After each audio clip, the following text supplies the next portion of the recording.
आपला वेळ, आपली बुद्धी, आपली ताकद आणि आपली एनर्जी खूप महत्त्वाची असते.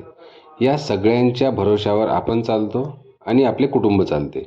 या गोष्टी खूप सांभाळून खर्च करायच्या असतात. यांच्या वापरात चूक झाली तर आपला मनस्ताप वाढतो.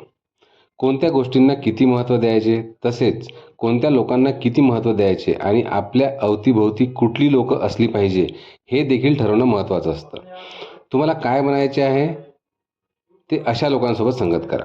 उदाहरणार्थ, जर तुम्हाला एखादा क्रिकेटपटू व्हायचं असेल आणि तुम्ही तुमचा वेळ एखाद्या दारूच्या दुकानात घालवत असाल, तर तुम्ही स्वतःपासून क्रिकेटपटू बनण्याची अपेक्षा करू शकत नाही.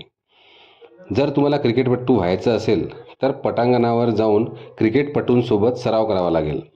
तुमचं स्वतःचं लोकांचं सर्कल बनवण्यासाठी पुढील 5 गोष्टींचा तुमच्या आयुष्यात समावेश करा आणि अशा लोकांसोबत जास्तीत जास्त वेळ घालवा.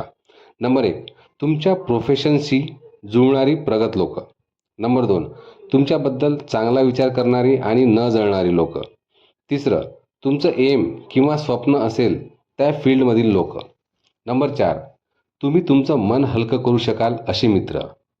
नंबर 5, नेहमी काहीतरी प्रगती किंवा पॉझिटिव्ह विचार करणारी लोकं. तुम्ही तुमच्या आयुष्याच्या मागील 12 महिन्याचा हिशोब काढला तर तुम्हाला कळेल तुम्ही आता कुठे आहात आणि तुम्ही तुमचा वेळ कोणासोबत घालवत आहात. यात आता काही बदल करायचा की नाही हे तुम्ही ठरवा.